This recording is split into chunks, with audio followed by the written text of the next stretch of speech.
Gen கதை. நதியை கடந்த துறவிகள். ஒருமுறை டான்சான் மற்றும் எகிடோ என்ற 2 ஜென் துறவிகள் ஒரு கிராமத்திற்கு பயணம் செய்து கொண்டிருந்தனர். வழியில் கனமழையால் கரைபுரண்டு ஓடிய ஒரு பெரிய ஆற்றை கடக்க வேண்டியிருந்தது. ஆற்றின் கரையில் அழகான பட்டு ஆடை அணிந்த ஒரு இளம்பெண் ஆற்றை கடக்க முடியாமல் தயங்கி நின்று கொண்டிருந்தார். அவரால் அந்த சேரும் சகதியுமான ஆற்றை தனியாக கடக்க முடியாது என்பது தெரிந்தது. இளைய துறவியான எகிடோ அந்த பெண்ணை பார்த்தும் பார்க்காதது போல் முகத்தை திருப்பிக் கொண்டார்.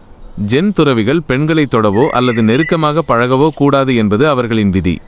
ஆனால் மூத்த துறவியான டான்சான் ஒரு கணமும் யோசிக்காமல் அந்த பெண்ணிடம் சென்று அவரை தன் கைகளில் தூக்கி கொண்டார். சேறு நிறைந்த ஆற்றை கடந்து மறுகரையில் பத்திரமாக இறக்கிவிட்டார்.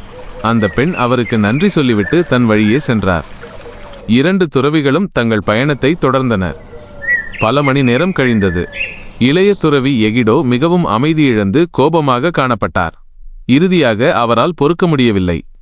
டான்சான் என்று அவர் கோபத்துடன் கூறினார், நமது விதிகளை நீங்கள் எப்படி மீறலாம்? துறவிகளான நாம் பெண்களை நெருங்கவே கூடாது. நீங்கள் ஒரு அழகான இளம்பெண்ணை உங்கள் கைகளில் தூக்கிச் சென்றீர்கள். இது முற்றிலும் தவறு. டான்சான் அமைதியாக திரும்பி எகிடோவை பார்த்து புன்னகைத்தார். சகோதரரே என்று அவர் மென்மையாக கூறினார், நான் அந்த பெண்ணை ஆற்றங்கரையிலேயே இறக்கிவிட்டு வந்துவிட்டேன். ஆனால் நீங்கள் இன்னும் அவளை சுமந்து கொண்டிருக்கிறீர்களா? கதையின் நீதி. நாம் பயணம் செய்யும்போது வழியில் பல நிகழ்வுகளை சந்திக்கிறோம். சில இனிமையானவை, சில விரும்பத்தகாதவை. உண்மையான பயணம் என்பது ஒரு இடத்திலிருந்து இன்னொரு இடத்திற்கு செல்வது மட்டுமல்ல.